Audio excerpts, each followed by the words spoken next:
ባለፈው ሳምንት የነበራችሁ ሰዎች እንደምታስታውሱት አንዳንድ ነገሮችን ምናጠራበትና በጥያቄ ነገሮችን ምንመልስበት ምሽት ነው የሚሆነው።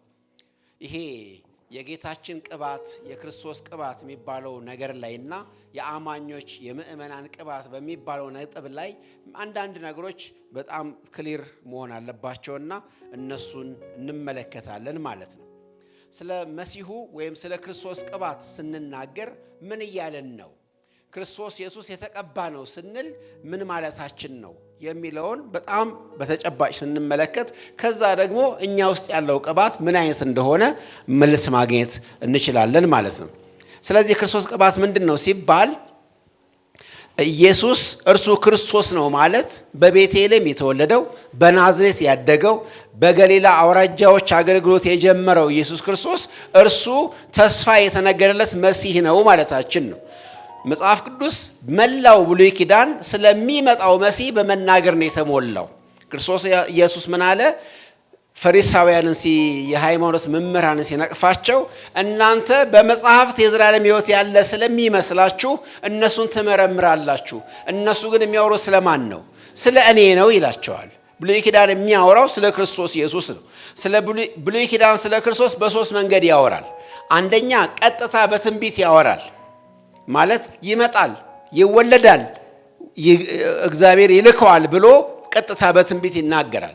ሁለተኛ ደግሞ በምሳሌዎች ይናገራል። በምሳሌዎች ማለት ታይፖሎጂ ማለት ነው። ለምሳሌ ብሉይ ኪዳን ላይ ያሉ ገጸ ባህሪዎችን ስንመለከት ለምሳሌ ከአዳም ጀምሮ እንኳን ወደ ኋላም ስንመጣ ኖህን ብንመለከት ከዛ ኢያሱን፣ ሙሴን፣ ዳዊትን፣ ዮሴፍን እያንዳንዳቸውን ብሉይ ኪዳን ያለው ገጸ ባህሪያት በአንድም ይሁን በሌላ የመሲሁን ነገር የሚያንጸባርቁ ሆኖ ታገኛላችሁ። ለምሳሌ ዮሴፍን ብቻ ባነሳላችሁ ዮሴፍ ወንድሞቹ ሸጠውት ለክፉ አስበውበት ወደ ግብፅ ሄደ። ነገር ግን ሕይወት እንዲተርፍ ደግሞ ሕይወትን ለማቆየት እግዚአብሔር ተጠቀመበት። ክርስቶስ ኢየሱስም ተሸጧል። ከዛ ከተሸጠ በኋላ ለዓለም ሁሉ መድኃኒት ለዓለም ሁሉ ብርሃን እንደሆነ ደግሞ ትመለከታላችሁ። ልክ እንደዚህ ብዙ ታይፖሎጂዎች አሉ። በዚህ መንገድ ይናገራል። ሶስተኛ በመስዋዕቶች ይናገራል። ብሉይ ኪዳን ላይ ያሉ እነዛ ሁሉ መስዋዕቶች የሚጠቁሙት የሚያመለክቱት መሲሁን ነው። ክርስቶስ ኢየሱስ በመስዋዕቶች ውስጥ አለ ማለት ነው። ስለዚህ በምናነባቸው ጥሬ ቃሎች ውስጥ አለ ክርስቶስ ኢየሱስ በትንቢት መልክ፣ በሰዎቹ ገጸ ባህሪዎች ውስጥ አለ፣ በሚቀርበው መስዋዕት ውስጥ አለ። ስለዚህ ብሉይ ኪዳን ላይ ክርስቶስ የሌለበት ምዕራፍና ቁጥር የለም ማለት ነው። ሁሉ ቦታ ላይ ክርስቶስ ኢየሱስ አለ። በቃል ተነግሮለታል፣ በምሳሌ ተገልጦለታል፣ በመስዋዕት ደግሞ ተጠቁሟል። ስለዚህ ብሉይ ኪዳን በሙሉ የሚናገረው ስለ መሲሁ ነው። መሲሁን ወይም የተቀባው ወይም የተመረጠው በሚል ቃል ብሉይ ኪዳን አዲስ ኪዳን ያስተዋውቀዋል። የተቀባው ማለት ዘ አኖይንቲንግ ዋን ወይ ደግሞ ዘ ቹዝን ዋን የተመረጠው ወይም የእግዚአብሔር ብቸኛ ልጅ በሚል ይገልጠዋል። ይሄ ብሉይ ኪዳን ላይ በጣም በስፋት ትንቢት ስለነበረ ጥበቃም ነበረ፣ ኤክስፔክቴሽን ነበር። መሲሁን መጠበቅ የብሉይ ኪዳኑ የቃል ኪዳን ሕዝብ መገለጫ ምልክት ነበር። ሌላው ቀርቶ ያቺ ሳምራዊ ሴት እንኳን ራሷ ከእምነት በጣም ይራቀች ከሃይማኖታዊ ነገሮች በጣም ያፈነገጠች መስሏ ሴት እንኳን በዮሐንስ 4:25 ላይ ክርስቶስ የሚባል መሲህ እንዲመጣ አውቃለሁ፣ እሱ ሲመጣ ሁሉን ያስተምረናል ብላ ስትናገር በጣም ፋሚሊያር ነበር ማለት ነው። ይሄ ትንቢት፣ ይሄ ተስፋ፣ ይሄ ብሉይ ኪዳን ላይ የተነገረው ሻዶ ጥላው በአዲስ ኪዳን ላይ እንደሚገለጥ በአካል ይጠበቅ እንደነበረ ከሃይማኖታዊ ተግባራት በጣም ያፈነገጡት እንኳን ሳይቀር ያውቁታል ማለት ነው። የጌታ ደቀ መዛሙርትም ራሳቸው ብትመለከቷቸው የሃይማኖት ሰዎች አልነበሩም፣ ተራ ሰዎች ናቸው። አሳ አጥማጆች፣ ቀረጥ ሰብሳቢዎች አይነት ተራ ሰዎች ናቸው። እነሱም ግን ያውቃሉ። በዮሐንስ ምዕራፍ 1 ቁጥር 46 ላይ ምን ብሎ ይናገራሉ? ሙሴ በሕግ ነቢያትም ስለሱ የተናገሩለትን የናዝሬቱን ኢየሱስን መሲሁን ምን አድርገናል? አግኝተናል። እነዛ ተራ ሰዎች ናቸው። የሃይማኖት ሰዎች አይደሉም። አሳ አጥማጆች ናቸው፣ ቀረጥ ሰብሳቢዎች ናቸው። የዕለት ተዕለት እንጀራቸውን ምግባቸውን ለማግኘት የሚራወጡ ተራ ሰዎች ናቸው። ነገር ግን ስለ ተስፋው ያውቁ ነበር ማለት ነው። ማቴዎስ የሚባለው መጽሐፍ ብቻ ብትመለከቱ የማቴዎስ ወንጌል ትልቁ ዓላማው ምንድነው? ተስፋ የተነገረለት ትንቢት የተነገረለት ያ መሲህ እንዴት መጥቶ ትንቢቶቹ እንደፈጸመ ማሳየት ነው። ስለዚህ ቀጥተኛ የሆኑ 50 እና ከ50 በላይ ጥቅሶችን ከብሉይ ኪዳን እየወሰደ ከ20 በላይ ደግሞ ምሳሌዎችን ታይፖሎጂዎችን ወይ ደግሞ አሉዥንስ የሚባሉትን እየወሰደ እንዴት ክርስቶስ ኢየሱስ የብሉይ ኪዳኑ የተነገረለት መሲህ እንደሆነ ማቴዎስ ይናገራል ማለት ነው። እሱ ብቻም አይደለም፣ ሁሉም ሐዋርያት ክርስቶስ ኢየሱስ እርሱ ክርስቶስ እንደሆነ ተስፋ የተገባለት መሲህ እሱ እንደሆነ ይናገሩ ይሞግቱ ነበር። ሐዋርያው ጳውሎስ ሐዋርያት ሥራ ምዕራፍ 28 ላይ ብትመለከቱ በተከራየው ቤት ውስጥ 2 ዓመት ሙሉ ያለ ከልካይ ተቀምጦ እዛ ቦታ ላይ ምን ያደርግ እንደነበር ሲነግረን ሉቃስ እንደዚህ ብሎ ይነግረናል። ሐዋርያት ሥራ ምዕራፍ 28 ላይ ከቁጥር 23 ላይ ያለውን ቃል እንመልከት። ቀንም ቀጥረውለት ብዙ ሆነው ወደ መኖሪያው ወደ እርሱ መጡ። በሮም ከተማ ያሉ አይሁዳውያን ማለት ነው። ስለ እግዚአብሔር መንግስትም እየመሰከረ ስለ ኢየሱስም ከሙሴ ሕግና ከነቢያት ጠቅሶ እያስረዳቸው ከጠዋት ጀምሮ እስከ ማታ ድረስ ይገልጥላቸው ነበር። ከጠዋት እስከ ማታ የሚነገር ቃል አለ ማለት ነው። ስለ መሲሁ ብሉይ ኪዳን ላይ 1 እና 2 ተናግረን በቃ የሚያልቅብን ሳይሆን ከጠዋት እስከ ማታ ድረስ ብሉይ ኪዳን እንግዲህ ከጠዋት እስከ ማታ ይነበባል። በአንድ ጊዜ በአንድ ትንፋሽ ተነቦ የሚያልቅ ነገር አይደለም። ብሉይ ኪዳን ሰፊ ነው። ከጠዋት እስከ ማታ ስለ መሲሁ ከሙሴ ሕግና ከነቢያት እየጠቀሰ ያስረዳቸው ነበር። ስለዚህ መሲሁ በዚህ ደረጃ በዚህ ስፋት የተነገረለት ሆኖ ታገኛላችሁ ማለት ነው። እንደዛ ሁሉ ከሆነ ታዲያ አይሁዳውያን ይሄን መሲህ ለምን አልተቀበሉትም ወደሚል ነገር እስኪ እንምጣ። ይሄ መሲህ በዚህ ሁሉ የተስፋ ቃል ተመስክሮለት ከጠዋት እስከ ማታ ሊነገርለት የሚችል የተስፋ ቃል ብሉይ ኪዳን ላይ ያለው አይሁዳውያን ለምን አልተቀበሉትም ብለን ስናነሳ ምክንያቱን ከሰዎች አንጻርና ከራሱ ከእግዚአብሔር አንጻር ልናነሳ እንችላለን። ከእግዚአብሔር አንጻር በመጀመሪያ ስናየው እግዚአብሔር የአሕዛብ መዳን ይሆን ዘንድ ለነሱ ስለዘጋባቸው ነው። አይሁዳውያንን እግዚአብሔር መሲሐቸውን ክርስቶስን እንዳይቀበሉት ያደረገው ለኛ ጥቅም ነው። እግዚአብሔር ለኛ ለአሕዛብ ልብ በሉ እዚህ ጋር በእነሱ አለማመን በእነሱ መሰበር ምክንያትኛ እንድንገባ ወደዛ ሩት ወደዛ መሰረት ወደዛ የወይራ ወደሚያወጣው ዛፍ እንድንተከልና ግራፍትድ ተደርገን እዛ ውስጥ እንድንገባ ለዚህ ተብሎ ነው። ጳውሎስ በሮሜ ምዕራፍ 11 ላይ ከቁጥር 11 እስከ 15 ይህን በግልጽ ይናገራል። አሕዛብ ይድኑ ዘንድ አሕዛብ በር ይከፈትላቸው ዘንድ ነው እግዚአብሔር የእንቅልፍን የድንዛዜን መንፈስ ያፈሰሰባቸው በአይሁዳውያን ላይ። ስለዚህ ነገሩ ከእግዚአብሔር አንጻር እንደዛ ነው። አሕዛብ እድሉን ይጠቀሙ ዘንድ አሕዛብ ወደ መንግስቱ ይጨመሩ ዘንድ ወደ ምህረቱ ይገቡ ዘንድ ባለመታዘዝ እነሱን ዘጋቸው ማለት ነው። ይሄንኑ ሐዋርያት ሥራ ምዕራፍ 13 ላይ ብትመለከቱ ከቁጥር 46 እስከ 48 ላይ እንደዚህ ይላሉ ጳውሎስና የሥራ ባልደረቦቹ። ወንጌል ለእናንተ በመጀመሪያ ይነገር ዘንድ ይገባው ነበር። ከገፋችሁትና መዳን እንደማይገባችሁ በራሳችሁ ከፈረዳችሁ ግን ወደ ማን ዞር እንላለን? ወደ አሕዛብ ዞር እንላለን አሉ። ከዛ በኋላ አሕዛብ ደስ አላቸው፣ ቃሉን ተቀበሉ ይላል። በአንድ በኩል ለማስቀናት ነው እግዚአብሔር ማለት ነው። በአሕዛብ በኩል እንዳውም ምን ብሎ ተናግሯል ብሉይ ኪዳን ላይ? እናንተ አምላክ ባልሆነው እንዳስቀናችሁኝ እኔ ደግሞ ሕዝብ ባልሆነው አስቀናችኋለሁ ይላቸዋል። ስለዚህ እግዚአብሔር ሕዝቤ ብሎ ምሕረቱን በክርስቶስ ኢየሱስ በኩል በአሕዛብ ላይ አፍሶ ሲመለከቱ በአይሁዳውያን ላይ ቅናትን በመጫር ወደ መንግስቱ እንዲመጡ ለማድረግ በእግዚአብሔር ፕሮግራም ከእግዚአብሔር አንጻር ካያችሁት ራሱ እግዚአብሔር ለጊዜው አይናቸውን ከለለው። እንዳውም ማንን እልካለሁ ማን ይሄድልናል ሲል ኢሳይያስ ሰማና የእግዚአብሔር ከጸባው ሰምቶ እኔን ላከኛል አይደለ? ምንድነው መልእክቱ? ምንድነው? በምንድነው የላከው? ሂድ አይናቸውን ጨፍን ልባቸውን አሳውር ብሎ ነው የላከው።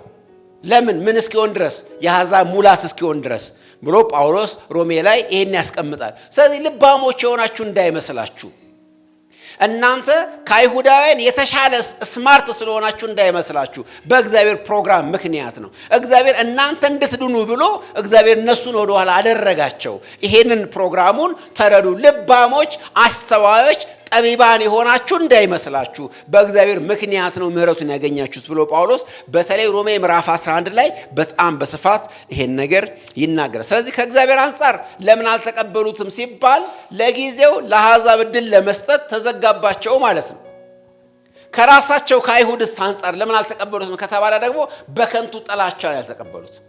በሌላ አነጋገር ዓይኔን ግንባር ያርገው ብለው በግልጽ እያወቁ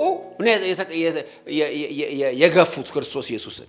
ይሄን ክርስቶስ ራሱ ተናግሯል። ዮሐንስ 15 ላይ ከቁጥር 24 እስከ 25 ላይ እኔንም አባቴንም አውቀዋል፣ ነገር ግን ጠልተዋል። አውቀውኛል፣ አይተውኛል፣ ግን ጠልተውኛል። ምክንያቱም በሕጋቸው በከንቱ ጠሉኝ የተባለው ቃል እንዲፈጸም ነው። በከንቱ ማለት ነው። ለምሳሌ እኔ እንትን ሳየው ራሱ ደስ አይለኝም፣ ጥሎብኝ እጠላዋለሁ የሚል ሰው ታውቃላችሁ? ምንድን ነው ምክንያት ሲባል እንዲህ ጥሎብኝ አልወደው ብላችሁ አታውቁም? ምክንያት የላችሁ። ምክንያቱም በጎ እንደሆነ ያ ሰው ማስረጃዎች ቢጠቀስላችሁ አትቀበሉትም። ጥሎባችሁ ጠልታችሁታል። በሕጋቸው በከንቱ ከንቱ ማለት ኢንቬን በከንቱ ያለ ምክንያት ነው የጠሉት። ያንን ሁሉ ድንቅና ታምራት እያደረገ ከእግዚአብሔር ቃል በትክክል እንዳውም ለዚህ እኮ ነው መጽሐፍ ቅዱስ ላይ እነ ጳውሎስ ሲያስተምሩ ይሄንን ቅድም እሱ ክርስቶስ እግዚአብሔር እሱ ኢየሱስ ክርስቶስ እንደሆነ ሲናገሩ መልስ ያሳጣቸው ነበር። መልስ አልነበራቸው።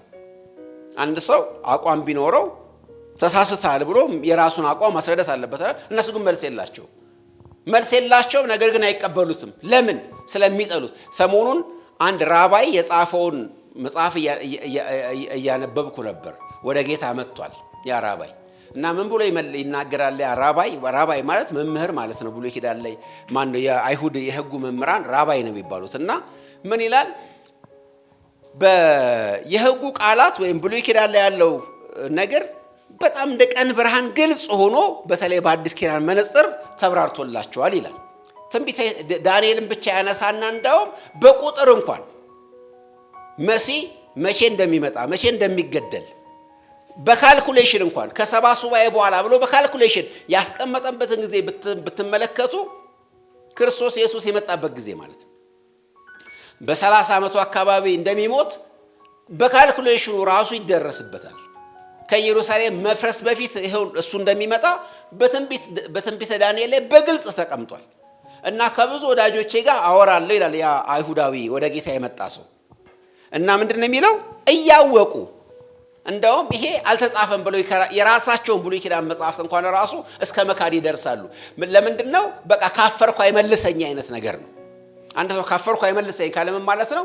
በቃ ለምን አልፈልግም ብታስረዳኝም አልፈልግም ብሎ በአቋሙ በቃ ስታቦር ነው የጸና ሆኖ። ስለዚህ በከንቱ ነው የጠሉት ማለት ነው። ማስረጃ ሳይኖራቸው ጠልተውታል። ከዚህ የተነሳ ነው። ነገር ግን እሱ ደግሞ መጀመሪያ ባነሳ ነው ምክንያት ከእግዚአብሔር አሰራር ጋር የተያያዘ ነው። ወደ አሕዛብ ስንመጣ ግን እዚህ ጋር በመጀመሪያዋ ቤተክርስቲያን አካባቢ ወይም ኤርሊ ቸርች ላይ ክርስቶስ ኢየሱስን ያልተቀበሉት ኢየሱስን ክርስቶስ አድርገው ያልተቀበሉት አይሁዳውያን ብቻ አልነበሩም። የኖስቲክ አስተማሪዎች ወይ ደግሞ በግሪክ ያለውን ፍልስፍና የተቀበሉ አሕዛብም ጭምር ክርስቶስን አልተቀበሉም። የነሱ አለመቀበል ምክንያት ደግሞ ምንድነው ሲባል እነሱ በሃይማኖታዊ ፍልስፍናቸው ምክንያት አምላክ በስጋ ሊገለጥ አይችልም። ምክንያቱም ስጋ የረከሰ ነው፣ የሚታይ የግዑዝ ነገር ሁሉ የወደቀ ስለሆነ በስጋ ሊገለጥ አይችልም ብለው ያስተምራሉ።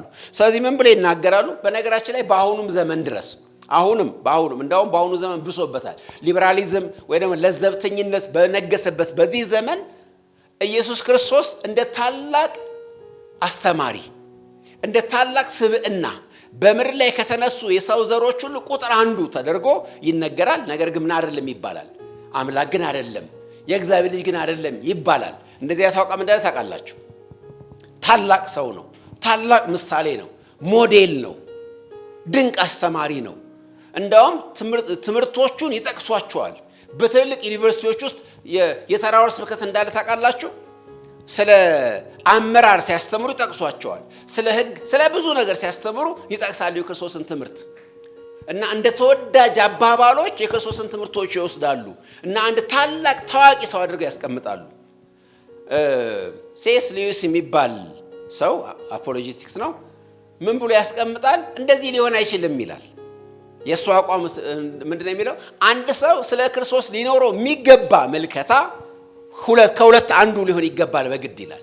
አንደኛ ክርስቶስ የእግዚአብሔር ልጅ እግዚአብሔር ነው አምላክ ነው ብሎ ማመን አለበት። አለበለዚያ ደግሞ እብድና ቀውስ የነበረ ኃጢአተኛ ሰው አድርጎ መቀበል አለበት። መሃል ቤት መቆም አይችልም ይላል። በጣም ትክክል ነው። ለምን ብላችሁ ስትመለከቱ የክርስቶስ ክሌሞች የተናገራቸው ነገሮች በጣም ጮክ ብሎ የሚናገሩት አምላክነቱን ነው። ስለዚህ ክርስቶስ ምን ማለት አለብን? የቀባጠረ ሰው፣ የሳተ ሰው፣ ሊወገዝ የሚገባው ሰው፣ የአይምሮም ትክክለኝነት የሌለው ሰው አድርገን መጣል አለብን። አለበለዚያ ደግሞ እውነተኛ አምላክ አድርገን መቀበል አለብን። በመካከል ሌላ መንገድ የለም። የክርስቶስን ትምህርት እያነበቡ ወንጌሉን እያነበቡ ኢን ቢትዊን መሆን አይቻልም። ሴስ ሉዊስ እንደዛ ይላል። በጣም ትክክል ነው። ተመልከቱ፣ ራሱን ከእግዚአብሔር ጋር አስተካክሎ ነው የሚናገረው ክርስቶስ ኢየሱስ። የሰው ልጆች ማደርጓቸውን ከሱ በፊትም ከሱ በኋላም የመጡት አገልጋዮች ያልደፈሯቸውን ነገሮች ነው ደፍሮ ስለ ራሱ የሚናገረው። ታዲያ ይሄ ከተናገረ በእርግጥ አምላክ ነው ማለት አለብን። አምላክ ካልሆነ ደግሞ በአምላክ ስም ያጭበረበረ ስለሆነ አይሁዳውያን እንደከሰሱት ክሱን መቀበል አለብን። ሰው ሲሆን ራሱን አምላክ አድርጓል ብሎ አይደል የከሰሱት? ስለዚህ ወይ የነሱን ክስ ማጽደቅ አለብን ወይ ደግሞ የሱን ክሌም መቀበል አለብን። ሶስተኛ ነገር የለም በመሃል። ታላቅ ሰው ነው፣ ሞዴል ነው፣ ምሳሌ ነው፣ ዝቅ ያለ አምላክ ነው ማለት አይቻልም። ሊሆን አይችልም። ወይ ፍጹም አምላክ ነው ከአብ ጋር የሚተካከል ማንነት አለው። አለበለዚያ ደግሞ በምድር ላይ ከተነሱ የሳቱ ሰዎች ሁሉ የመጨረሻው ትልቁ ደረጃ ያለው የሳተ ሰው አድርገን መቀበል አለብን። ምክንያቱም ለምሳሌ ልንገራችሁ፣ ሌሎች በምድር ላይ የመጡ ሃይማኖት መስራቾችን መሐመድን ጨምሮ፣ ምክንያቱም ብዙ ተከታዮች ስላሉት አንድም ቦታ ላይ የክርስቶስ ኢየሱስን ክሌም የተናገረ ማንም የለም። እኔ መንገድ ጠራጊ ነኝ፣ እኔ እንትን ነኝ፣ እኔን አትመልከቱ፣ እኔ አይደለሁም ዋናው ሲሉ ነው የምንመለከተው። ክርስቶስ ኢየሱስ ጌታም አምላክም ሲለው ስግደት የሚቀበል ነው። ጌታነቱን አምላክነቱን በአደባባይ ያወጀ ነው። ከእግዚአብሔር ጋር እኔና አብ አንድ ነን ብሎ የተናገረ ነው። እኔን ያየ አብን ያየ ብሎ የተናገረ ነው። ስለዚህ መቀበል ካለብን በዚህ ደረጃ እንቀበላለን። መቀበል ከሌለብን ደግሞ ወደ ዜሮ ማስገባት አለብን። ይህንን ብሎ ሴስ ሉዊስ ይሞግታል። ወደኛ ቅባት ስንመጣ እንግዲህ ተመልከቱ፣ የክርስቶስ ቅባት የአምላክነት ቅባት ነው ማለት ነው። የዚህ ሚሽን ነው፣ የዚህ ተልእኮ ነው። በብሉይ ኪዳን ላይ ተነግሮ የሰው ልጆችን ሁሉ ነፃ ለማውጣት የሰው ልጆችን ዕዳ ለመክፈል የመጣ መሲህ ነው። አምላክ በሥጋ ተገልጦ ማለት ነው ክርስቶስ ኢየሱስ። የኛ ቅባት ደግሞ ብዙ ጊዜ እንዳልነው ያንን ቅባት ሪኮግናይዝ የሚያደርግ ቅባት ነው። የክርስቶስ ኢየሱስን ማንነት የሚያውቅ ቅባት ነው። እሱን ማወቅ የምንችልበት መገለጫ ነው ማለት ነው። እኛው መንፈስ ቅዱስን ተቀብሏል አንድ ሰው ከተባለ ወይም ከቅዱሱ ከእግዚአብሔር ቅባት ተቀብሏል ከተባለ አንድ ሰው ክርስቶስ ኢየሱስ ማን መሆኑን ጴጥሮስ እንደመሰከረ መመስከር የሚችል ማለት ነው። አንተ ክርስቶስ የሕያው እግዚአብሔር ልጅ ነህ ማለት የሚችል እንደዚህ አይነት የክርስቶስ ኢየሱስን ማንነት መቀበልና ማወጅ የሚችል አማኝ ነው ማለት ነው። ስለዚህ ክርስቶስና እኛ በቅባት በፍጹም አንድ አይነቱም ፐርፐዙም አንድ አይነት አይደለም። የኛና የክርስቶስ ኢየሱስ ቅባት ከዓላማውም አንፃር፣ ከግቡም አንፃር፣ ከመንገዱም አንፃር፣ ከስያሜውም አንፃር የአማኞች ቅባት የክርስቶስ ቅባት አይነት አይደለም። ሌላ ጥያቄ ከዚሁ ጋር አብሮ ተያይዞ የሚመጣው ክርስቶስ በምድር ላይ ያደረጋቸው ምልክቶች፣ ድንቆች፣ ተአምራቶች እኛም ዛሬ ከምናደርጋቸው ድንቆችና ምልክቶች ጋር ወይም ተአምራቶች ጋር አንድ አይነት፣ እሱም በእምነት ነው ያደረገው እኛም በእምነት እናደርገዋለን የሚሉ ሰዎች ሰምታችሁ ሊሆን ይችላል። በነገራችን ላይ ይሄ ነገር ድሮ በለወሳስ ነበር የሚባለው። አሁን ግን ብዙ ሰዎች በሚያብዱባቸው ዝማሬዎች ሁሉ እንኳን ሳይቀር አሉ። ለምሳሌ የእኔ ነገር ይበዛል መዝሙር ታውቃላችሁ? በ5 ዓሣና በ2 እንጀራ ብዙ ሰው እንደመገበው ልክ እንደሱ እሱን ቃል አምኜ እኔም ደግሞ እዘራለሁ እኔም ደግሞ እናገራለሁ ይላል ዘማሪው። ግጥሙ በዝርዝር አልሄድበትም ስለማላውቀው፣ ነገር ግን ሐሳቡ ይሄ ነው። እሱ ተናግሮ ሆነለት። 5ቱን እንጀራ 2ቱን ዓሣ ተናገረና ብዙ ሺዎች እንዲበሉት እንዳደረገ ሁሉ እኔም እንደዛው ሆኜ እናገራለሁ። በእኔ ነገር ላይ የኔ ነገር ምን ያደርጋል? ይበዛል ብዬ እናገራለሁ። እሱ እንዳደረገው እኔም አደርጋለሁ። ምክንያቱም እሱ ያደረገው በእምነት ነው፣ እኔም በእምነት አደርጋለሁ ብለው የሚናገሩ ደፋሮች፣ ዘባቾች አሉ። አንዳንዶቹ ገብቷቸው፣ አንዳንዶቹ ተወናብደው የሚናገሩ ሰዎች አሉ። ስለዚህ ይህን ማጥራት መቻል ያስፈልገናል ማለት ነው። በመሰረቱ ክርስቶስ ኢየሱስ ያደረጋቸው ድንቆች እና ተአምራቶች መጠሪያ ስም አላቸው። እሱ ምልክት ይባላል። ክርስቶስ ኢየሱስ ያደረጋቸው ተአምራቶች ሁሉ ተአምራት አይደለም የሚባሉት፣ ምልክት ናቸው የሚባሉት። ማለት for the sake of miracle አይደለም ክርስቶስ ሚራክል የሚያደርገው። እግዚአብሔር ብሉይ ኪዳን ላይም በዛሬ ዘመንም ተአምራት ማድረግ ይችላል። ኢንተርቪን ያደርጋል በሰዎችና በችግሮቻቸው መካከል። ይሄንን የሚያደርገው ሰዎችን ለመርዳት። የክርስቶስ ኢየሱስ ያደረጋቸው ተአምራት ግን ዓላማቸው መለኮታዊ ጣልቃ ገብነት በህመምና በሰውየው መካከል ለማምጣት አይደለም። እሱ አይደለም ቁም ነገሩ። መሰረታዊ ቁም ነገር ለምሳሌ የመጀመሪያውን ምልክት ያደረገው የት ነው? እዛ ቦታ ላይ ሰርጉ ቤቱን የሰርጉን ድምቀት ለማምጣት አይደለም ክርስቶስ ኢየሱስ። ወይ ደግሞ አስደናቂ ወይን ጠጥተው በታሪካቸው ዲያሪያቸው ላይ እንዲመዘግቡት አይደለም። ምልክት ማለት ማሳያ ነው አይደል? አንድ ነገር ለሆነ ነገር መገለጫ ምልክት ነው። ክርስቶስ ኢየሱስ ምልክት አደረገ። እንደውም ዮሐንስ ምንድነው የሚለው? ዮሐንስ 20 ላይ ከቁጥር 30 እስከ 31 ስትመለከቱ ኢየሱስ ክርስቶስ በዚህ መጽሐፍ ያልተጻፉ ሌሎች ብዙ ምልክቶችን በደቀ መዛሙርቱ ፊት አደረገ ይልና፣ ነገር ግን እናንተ እሱ ክርስቶስ የእግዚአብሔር ልጅ መሆኑን እንድታምኑና አምናችሁ በስሙ ሕይወት እንዲሆንላችሁ ይህን ጽፌላችኋል ይላል። ስለዚህ የምልክቶች ወይም የነዛ የድንቆችና የተአምራቶች ዓላማ ድንቅና ተአምራቱ አይደለም። ከተአምራቱ በስተጀርባ ያለውን ክሌም ያለውን የክርስቶስ ኢየሱስን ማንነት ማረጋገጥ ነው። ማንነቱን ማወጅ ነው። ማንነቱን ቴስቲፋይ ማድረግ ነው። ለሱ ምስክር ሆኖ መቆም ነው። ለምሳሌ ዮሐንስ ወንጌል ላይ ብቻ ሊሄድላችሁ ክርስቶስ እንጀራ ሲባርክ ብዙ ሰዎች የዕለት እንጀራቸውን በልተው ነገ ወደ ዳሪ የሚጣለውን ነገር ለመባረክ አይደለም። ዋናው ዓላማ የሕይወት እንጀራ እኔ ነኝ የሚለውን ትምህርቱን ክሌሙን ለማጽናት ነው። የሚበላኝ አይራብም የሚለውን ክሌሙን ክርስቶስ እንጀራ ነው፣ የሕይወት እንጀራ ነው። በላይ አነጋግር ማለት ሕይወት እንጀራ ማለት በሕይወት የሚያኖር ሙሴ እንጀራ ሰጥቷል በብሉይ ኪዳን አይደለ? እሱን ግን በልተው ምን ሆነዋል? ሞተዋል። እኔ የምሰጠው ግን የማያስሞት ነው። ስለሚናገረው ስለጤፍ ስለምናምን እንጀራ አይደለም ማለት ነው፣ ስለ ሕይወት ነው የሚናገረው። እሱን ያንን ክሌሙን ያንን ንግግሩን ለማጽናት እንጀራ ባረከ። 5ቱን ዳቦና 2ቱን ዓሣ ባረከላቸው። ስለዚህ ቁም ነገሩ የተበላው ምግብ አይደለም፣ የተረፈው መሶብ አይደለም። ቁም ነገሩ ክርስቶስ ወደ ዓለም የመጣው የሕይወት እንጀራ መሆኑ፣ በእርሱ በኩል ሰዎች በሕይወት እንደሚኖሩ መታወቁ ነው። እንደገና የዕውራን አይን ካበራ በኋላ የዓለም ብርሃን እኔ ነኝ አለ። ብርሃንነቱን ለማጠየቅ ወይ ደግሞ ለማጽናት ነው የዕውሩ አይን የበራው። ቁም ነገሩ የዕውሩ አይን መብራት አይደለም።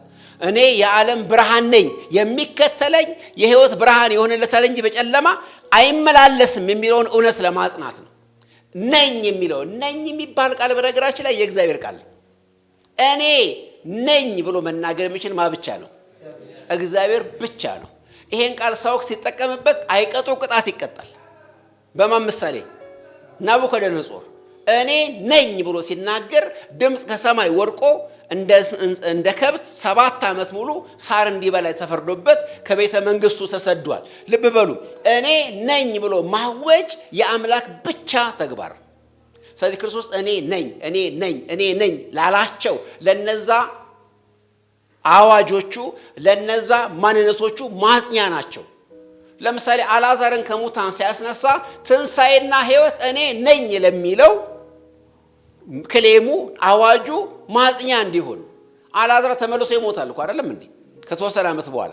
ቁም ነገሩ ግን ክርስቶስ ኢየሱስ ትንሣኤና ሕይወት እንደሆነ፣ በሌላ አነጋገር እሱ ብቻ እንደሆነ በሕይወት የሚያኖረው እኔ ሕይወትም መንገድም እውነትም ነኝ እንዳለ ብቸኛው የመዳን መንገድ እሱ እንደሆነ ለማሳየት ነው። ስለዚህ የክርስቶስ ኢየሱስ ድንቆችና ተአምራቶች የእምነት መገለጫዎች ሳይሆኑ የማንነቱ፣ የሥልጣኑ፣ የመለኮትነቱ መገለጫዎች ናቸው።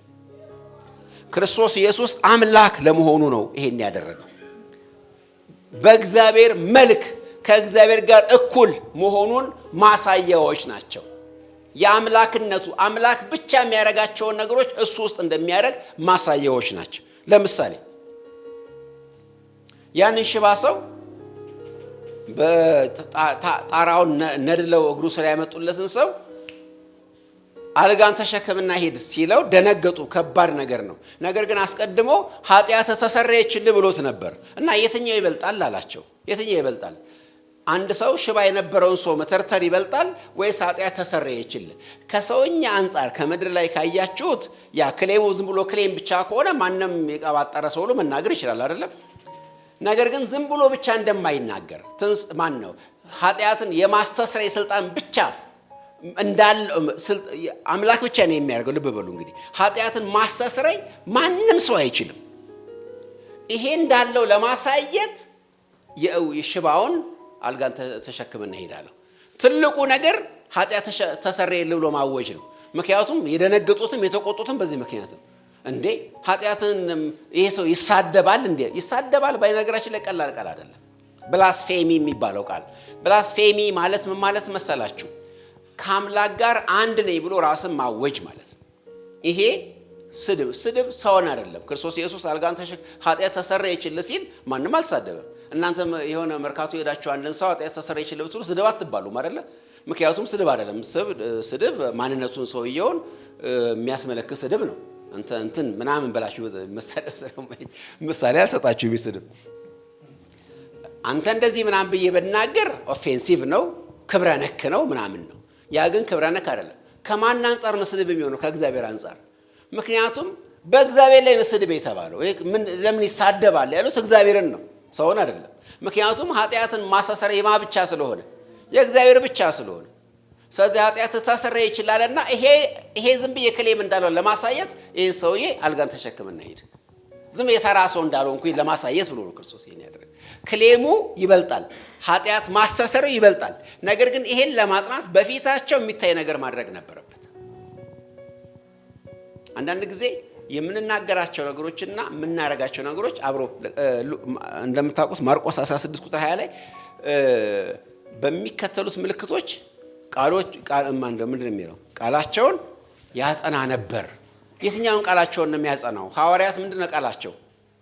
ኢየሱስ እሱ ክርስቶስ ነው አይደለ? እሱን ቃላቸውን ያጸና ነበር። ቃላቸውን ያጸና ነበር፣ በምልክቶች ያጸና ነበር። ስለዚህ ያኛው ምልክቱ ለማጽናት ነው። ሽባውን አልጋን ተሸክመና ሂድ ያለው ለዛ ክሌሙ ምን ላለበት? ኃጢአትን ተሰርዮልሃል ላለው ማንም ሰው አይልም። ይሄንን እግዚአብሔር ሆይ ይቅር በለው ማለት ይቻላል። ሙሴ ብሏል አይደለ? ለማርያም ለእህቱ እግዚአብሔር ሆይ ይቅር በላት ብሏል። ሙሴ ይቅር ሊላት አይችልም ኃጢአቷን። እግዚአብሔር ግን ማመልከት እባክህ ይቅር በላት ማለት ይችላል። ክርስቶስ ኢየሱስ ግን እሱ ራሱ ኃጢአት ተሰረየችልህ ብሎ የኃጢአት ስርየት ይሰጣል። ይሄ ታዲያ አምላክ አይደል የሚያደርገው ሲባል ይኸው ለአምላክነቱ ብሎ ደግሞ ሽባ ይተረትራል።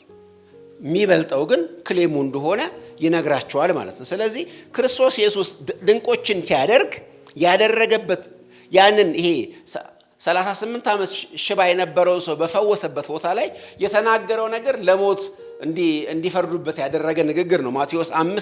ዮሐንስ 5 ከ17 እስከ 18 ላይ አባቴ እስከዛሬ ድረስ ይሰራል እኔም እሰራለሁ አለ አይደለም። ስለዚህ መጀመሪያ ክርስቶስ ኢየሱስን ሊያሳዱና በድንጋይ ሊወግሩ የፈለጉበት ምክንያት ሰንበትን ስለሻረ ነበር። ሰንበትን መሻር ያስወግዛል በብሉይ ኪዳን። ስለዚህ ክርስቶስ ኢየሱስ አምላክነቱን በግልጽ ተናግሯል። ድንቆቹና ተአምራቶቹ ምልክቶች ነበሩ። ለአምላክነቱ፣ ለመሲህነቱ፣ የእግዚአብሔር ልጅ ለመሆኑ ምልክቶች ነበሩ። እግዚአብሔር ደግሞ ድንቅና ተአምራት የሚያደርገው በእምነት አይደለም፣ በስልጣን ነው የሚያደርገው። ወገኖቼ በእምነት ማለት ምን ማለት መሰላችሁ? በሆነ አካል ላይ ተደግፎ ማለት ነው።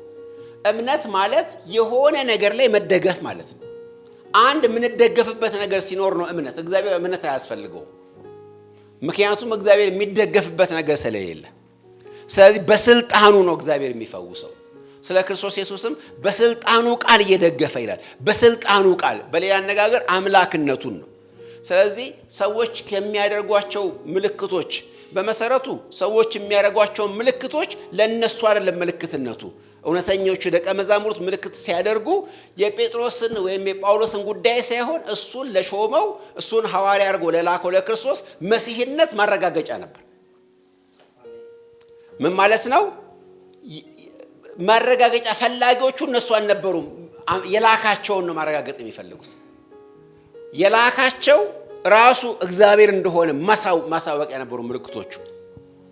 አሁን በጣም ብዙ እንግዳ ልምምዶች ትመለከታላችሁ። ለምሳሌ አልፎ አልፎ ሰዎችን ቤት ሲሄድ ምናምን እንደዚህ አንዳንድ ደፋር ቴሌቪዥኖችን እመለከታለሁ እና ትንቢት የሚመስል ነገር ሰው ይናገርና የኮንፈርሜሽን ታይም የሚባል ነገር ታገኛለች። ምንድነው ኮንፈርምድ የሚሆነው?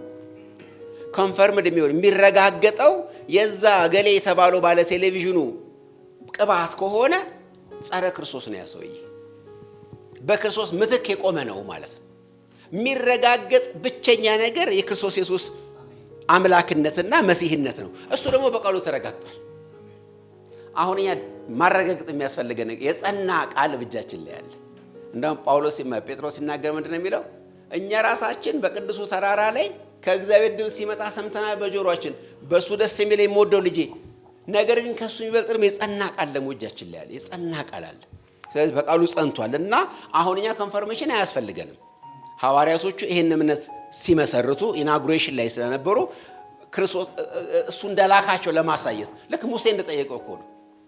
እንዴ ዝም ብዬ እስራኤልን ልኮኛል እንዴት እላቸዋለሁ ሲል ምልክት ሰጠው አይደለ? ለሙሴ ማን እንደላከው ያለና የነበረ ወደ እናንተ ላከኝ የሚለውን ለማሳየት ነው ሙሴ ለነሱ ሄዶ ምልክት ያደረገው። ደቀ መዛሙርቱ ምልክት ያደረጉት ያለና የሚኖር ወይ ደግሞ ክርስቶስ ኢየሱስ አልፋና ኦሜጋው እንደላካቸው ለማሳየት ነበር። ስለዚህ በምንም ተአምር ሰዎች የሚያደርጓቸው ምልክቶች ድንቆችና ተአምራት ክርስቶስ ከሚያደርጋቸው ድንቅና ተአምራት ጋር በፍጹም አንድ አይደለም። ይሄ ለምን መጣ? መነሻቸው ምንድን ነበር የሚለው ትንሽ ነገር ልግባ። አንዳንዶች በፊልጵስዩስ 2:5-7 ቅድም ሲዘመርልን ግሩም የሆነ መዝሙር አብረን ስናመልክ ነበር። የተነበበ ቃል ነበር። ራሱን ባዶ አደረገ የሚለው ኪኖሲስ የሚባል የግሪክ ቃል ነው። ባዶ ማድረግ። ስለዚህ ባዶ ስላደረገ ክርስቶስ በምድር ላይ አምላክ አልነበረም፣ ተራ ሰው ብቻ ነበር። ሰው ብቻ ከነበረ እነዛን ድንቆችና ተአምራት ያደረገው በሰውነቱ ብቻ ነው፣ በአምላክነቱ ሳይሆን ሰው ብቻ ሆኖ ነው ያደረገው። ሰው ብቻ ሆኖ ካደረገ ደግሞ እሱ ያደረገውን እኔም መሞከር አለብኝ የሚሉ ሰዎች ናቸው። ያልገባቸው አንድ ነገር አለ። ባዶ አደረገ ምን ማለት ነው? በነገራችን ላይ ኤላይ ጳውሎስ ይሄን ነገር ክርስቶሎጂን ለማስተማር ሳይሆን ያመጣው ፊልጵስዩስን ስንማር ነበር፣ ታስታውሳላችሁ። ምሳሌነትን ለማስቀመጥ ነው። እያንዳንዱ ባልንጀራው ከራሱ ይልቅ እንደሚሻል በትህትና ይቁጠር፣ ለራሱ የሚጠቅመውን አይመልከት፣ ለባልንጀራው ደግሞ እንጂ።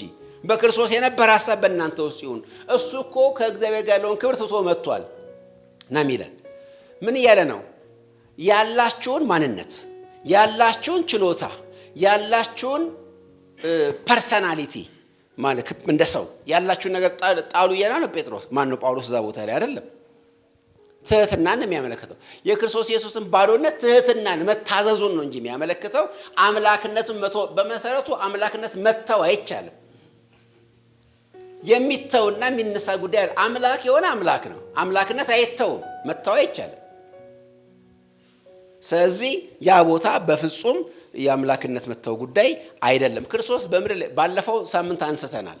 እነዚህ የኖስቲክ አስተማሪዎች ክርስቶስ ኢየሱስ የመሲህነት ቅባት የተቀባው በጥምቀቱ ጊዜ ነው፣ በሚሰቀልበት ጊዜ ደግሞ ትቶት ሄዶ ነበር ብሎ የሚናገሩ አሳቾች ነበሩ።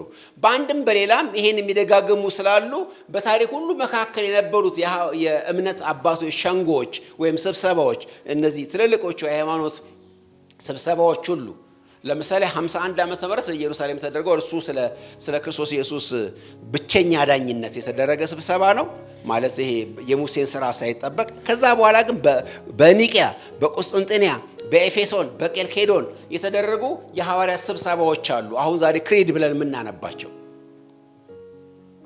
ኒቄያ ላይ ተደርጓል 318 ላይ፣ ቆስጠንጢንያ ላይ ተደርጓል 381 ላይ፣ ኤፌሶን ላይ ተደርጓል 431 ላይ።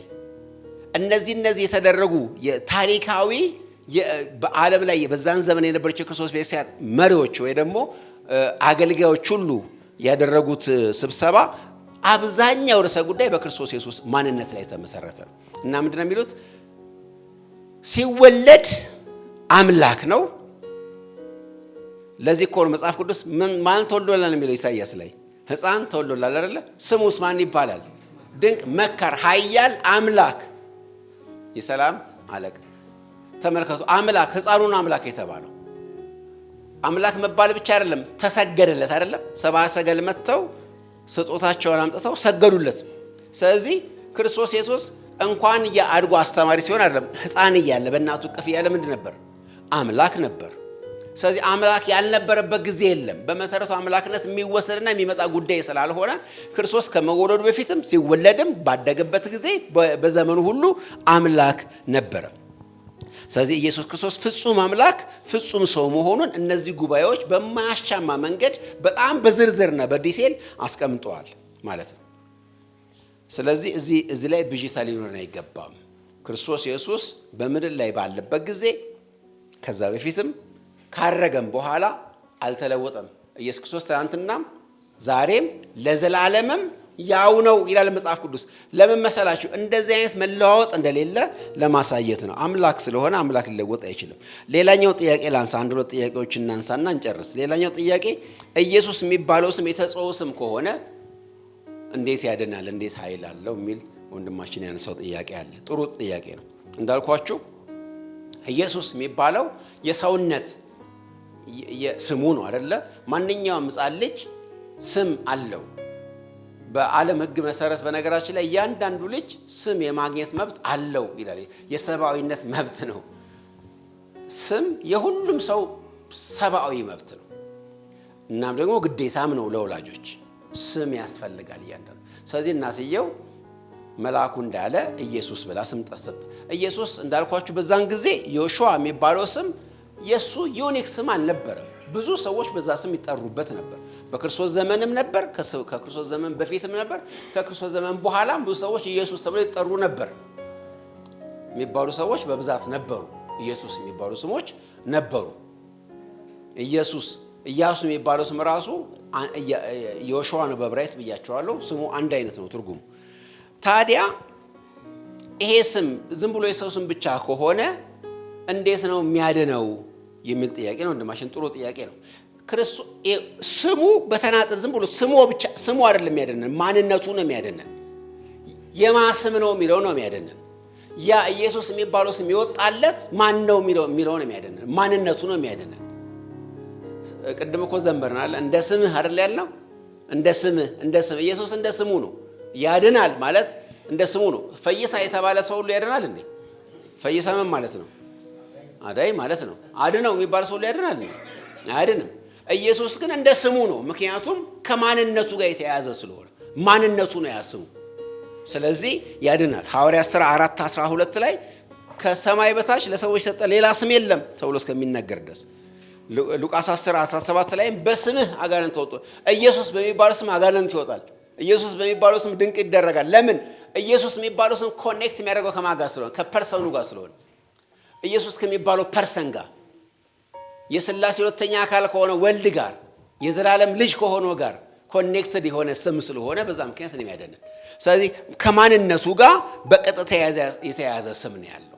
ስሙ ከማንነቱ ጋር ስለሚያያዝ ነው እንጂ ስሙ ነጥለን ለብቻው መጠቀም አንችልም። ብዙ ጊዜ አደገኛ ነገር እንደሆነ ልንገራችሁ። ከማንነቱን ተነጥሎ ስሙ ብቻውን ሲቀመጥ አይሰራም። ስሙ ማንነቱን ሰዎች ሳያውቁ፣ ማንነቱ ሳይገባቸው፣ ማንነቱን ሳይቀበሉ ስሙን ቢያነበንቡ ይሰራል እንዴ? በናዝሬቱ በኢየሱስ ስም አሏቸው አይደለ? አጋንንቱን ያስቀይዋ ልጆች ወጣላቸው፣ አሯሯጣቸው። ምክንያቱም ማጂክ አይደለም፣ ማጂካል ፎርሙላ አይደለም ኢየሱስ የሚባለው ፊደል እሱ አይደለም ቁም ነገሩ። ዕቃ በወደቀ ቁጥር በኢየሱስ ስም የሚሉ ቀበጦች አሉ አይደለ? ምንም ትርጉም የለውም። እሱ ከማንነቱ ጋር ከፐርሰኑ ጋር እስካልተገናኘ ድረስ ትርጉም የለውም። ምንም ትርጉም የለውም።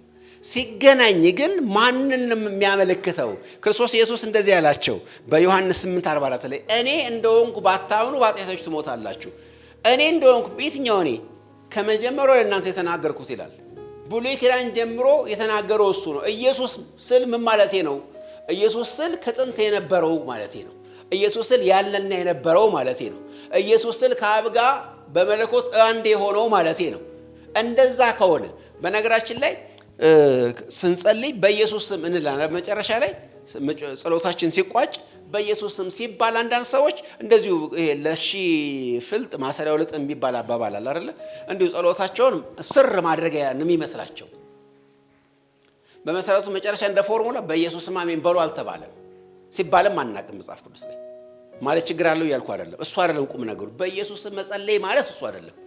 እኔ ወደ አብ የምቀርበው እንዴት ነው የምቀርበው? ምን መጽሐፍ ቅዱስ እንደዚህ ይላል፣ እሱ ጻድቅ ሆኖ ወደ እግዚአብሔር ያቀርበን ዘንድ ስለኛ ሞት አይደል የሚለው አንደኛ ጴጥሮስ 3:18 ላይ ወደ እግዚአብሔር የቀረብኩት በማ በኩል ነው? በክርስቶስ ነው። ስለዚህ ጸሎቴ ራሱ ትርጉም ያለው በማ በኩል ነው? በክርስቶስ በኩል ነው። በስም ያለመናችሁም ሲል ምን ማለቱ ነው? በክርስቶስ በኩል መጣብ በገሌ ነው ያስኩ እንላለን። ሰውን አይደለ? ለምሳሌ የሚወደው ልጅ ካለ አንድ ሰው በገሌ እንደምንለው እግዚአብሔርን ምቀርብ አንተና አፕሮች የማደርገው በኢየሱስ በኩል ነው። በኢየሱስ በማንነቱ በፐርሰኑ ማለቴ ነው። በኢየሱስ መጸለይ እንጂ ስሙን እንደ ባንዲራ ማውለብለብ አይደለም። እነዛ ሰዎች እንደዛ ይመስላቸዋል። እሱ አይደለም ቁም ነገሩ። ተገንጥሎ ከማንነቱ ተገንጥሎ ማንነቱ ሳይገባቸው በቅጡ ሳይረዱትም በኢየሱስ ሲባል ምንም ትርጉም አያመጣም። ስለዚህ ስሙ ከማንነቱ ጋር ይያያዛል። ስም በነገራችን ላይ በየትኛውም በዓለም እንኳን ሁኔታ ስትመለከቱ ስም ማንነትን ነው የሚያሳየው። ለዚህ እኮ ነው አንድ ሰው ከወረደ በኋላ ለምሳሌ ስልጣን የነበረው ሰው ቢወርድ ከዛ በኋላ ስሙ ይፈራል። መንግስቱ ሲባል የጥንት ሰዎች በዛን ዘመን የነበሩ ይንቀጠቀጣሉ። ንጉሱ ኃይለ ሥላሴ ቢባል ይንቀጠቀጣሉ። አሁን ያ ስም ስልጣን የለውም። ማንም በየቦታው በዛ ስም ቢል አያስፈራራም። ገብቷቸዋል። እንደውም አንድ ታሪክ ልጨምርላችሁ። አንድ ጊዜ ቆንጆዬ ታሪክ አንብቤ ነበር የስምን ጉልበት የሚያሳይ። አሌክሳንደር ዱማስ የሚባል ታዋቂ ፈረንሳይ ደራሲ አለ። በ18ኛው ክፍለ ዘመን የነበረ አሌክሳንደር ዱማስ ታዋቂ ደራሲ ነው። መጽሐፍ ከጻፈ እንደ ጉድ ነው የሚሸጠው። መጽሐፉ ታዋቂ ደራሲ ነው። ምንዱባን ምናምን የሚባል መጽሐፍ ሁሉ አለው መሰለኝ ሚዝረብል የሚባል እና አንድ ወጣት 18ኛው ክፍለ ዘመን ላይ ከፍተኛ ችግር ተነስቶ ነበር ፈረንሳይ ውስጥ ረሃብ ሁሉ መጥቶ ነበር እና በዛን ጊዜ አንድ ወጣት መጣና እርዳኝ አለው። ገንዘብ ከሆነ ምንም የለኝም ወዳጄ ባዶ ነው ምንም ነገር የለኝም አለ ዱማስ ይመልመስ ለዛ ወጣት። አይ ምንም የሚበላም ገንዘብም ልብስም ምንም እንድሰጠኝ አለ የሚመጣው። ታዲያ ምን ድረስ ስም እንድሰጠኝ ነው አለ። ምን ማለት ነው አለው። ያ ወጣት መጽሐፍ ጽፎ ነበርና ከላይ አሌክሳንደር ዱማስ ተብሎ እንዲጻፈበት እንዲፈቅድለት ነው። በሱ ስም ሳይሆን በአሌክሳንደር ዱማስ መጽሐፉ እንዲወጣ ስትሬንጅ ጥያቄ ነበርና ፈቀደለት ግን አሌክሳንደር ዱማስ። ከዛ በኋላ መጽሐፉ ያ ልጅ የጻፈውን ጽሑፍ ከአሌክሳንደር ዱማስ ተብሎ ታተመ። በደቂቃዎች ውስጥ አለቀ ተጽፎ እና ያ ወጣት ድህነትን አመለጠ ይላል። ስም ጉልበት አለ። አሁን ከማጋሳ ላይ የተያያዘ ነው። ፐርሰን ከሆነው ከዚህ በፊት መጽሐፉን ካነበቡለት ከአንድ እኔነት ጋር ከአንድ ፐርሰን ጋር ሲያያዝ ነው ስም ትርጉም የሚኖር።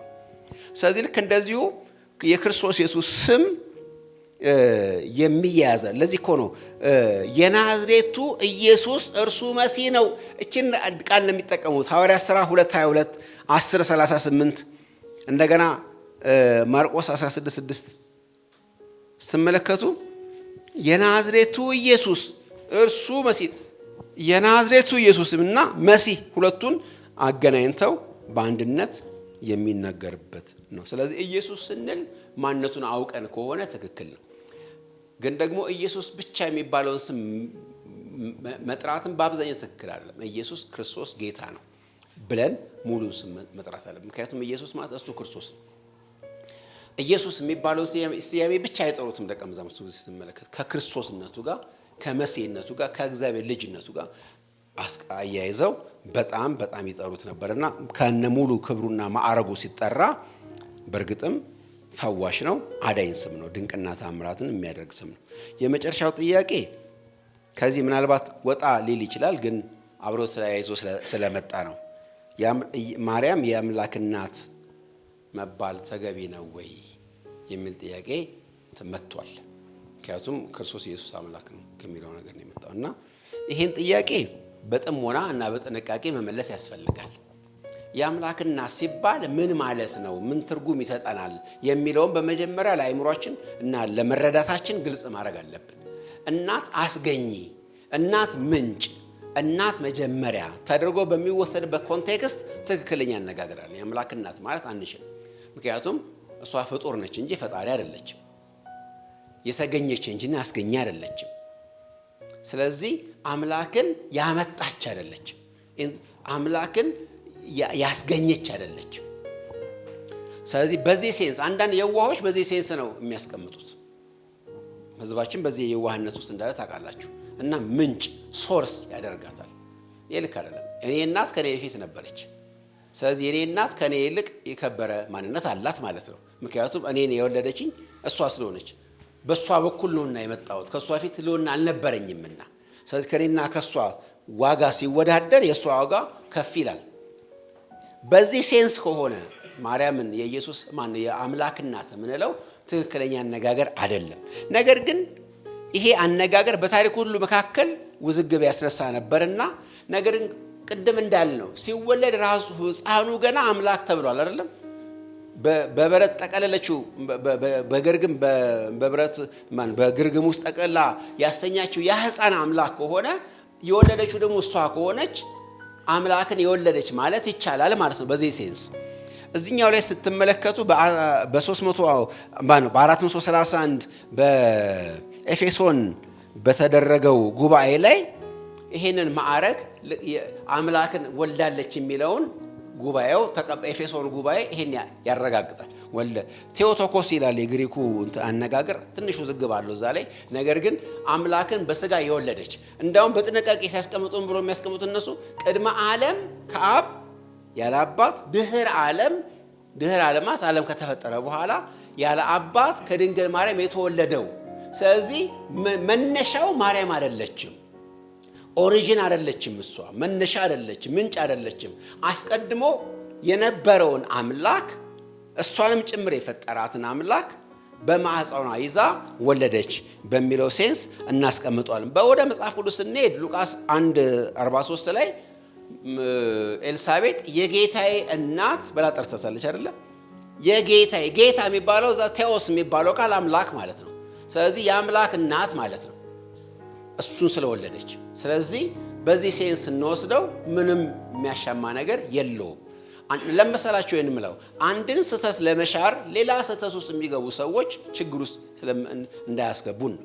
ለምሳሌ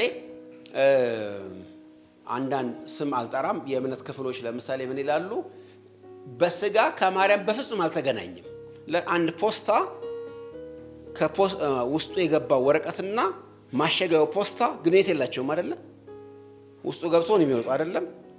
አንድ ይሄን ወረቀት አጣጥፌ ፖስታ ውስጥ ብከተው ይሄ ወረቀት ከፖስታው ጋር ምንም የሚያገናኘው ነገር የለም፣ መያዣ ብቻ ነው። እንደ ፖስታ የሆነ ወቅት ላይ ተቀምጦ ብቻ መውጣት ነው ብሎ እንደሱ አይደለም። ምክንያቱም ናቹራል የሆነውን ሰውነቱን መካድ አንችልም። ማንኛውም ልጅ ከእናቱ የተካፈለውን ነገር ሁሉ ተካፍሏል። ከእናቱ 9 ወር የወሰደውን ነገር ሁሉ በትብት በኩል ክርስቶስ ኢየሱስ አግኝቷል። ስለዚህ እሱም ራሱ እናቴ ብሎ ለመጥራት ችግር አልነበረበትም። ማርያምም ልጄ ለማለት ችግር አልነበረባትም። ሌሎች ሰዎችም የጌታ እናት ብሎ እሷን ለመጥራት ችግር አልነበረባቸው። ነገር ግን ምን እያሉ ነው የጌታ እናት ሲሏት? አምላክን በስጋ ሲመጣ በሱ በኩል መምጫ የሆነች ነው እንጂ ያሏት ያስገኘች አላሏት። ከዚህ የተነሳ ደግሞ ሌላ ክብር፣ ሌላ ማዕረግ፣ ሌላ የሌላትን ነገር ደግሞ አልጨመሩላትም። እዛ ሲሆን ነው ችግሩ።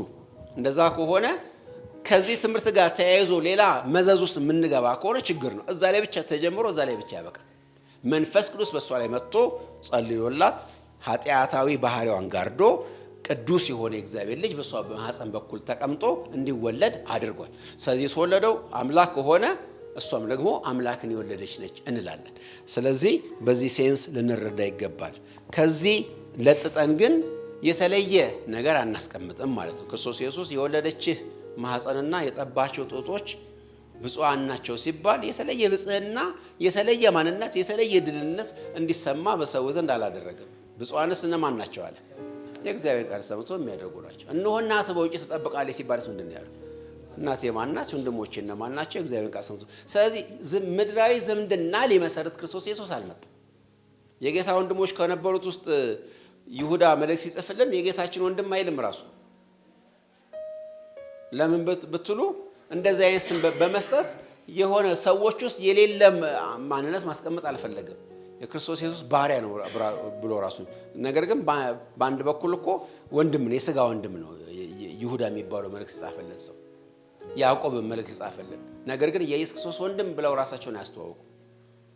ምክንያቱም ክርስቶስ የመጣበት ፐርፐዝ ምድራዊ ዝምድና ለማጠናከርና በምድር የተዛመዱትን በሥጋ የተዛመዱትን የሆነ ኢቭን ተውና አይሁዳውያን እንኳን ራሱ የመጣባቸው የሥጋ ዘመዶች እንኳን የተለየ ፕሪቪሌጅ አላገኙ። ስለዚህ በዚህ ሴንስ በሚዛናዊነት መመልከት መቻል ይኖርብናል። እግዚአብሔር ይባርካችሁ።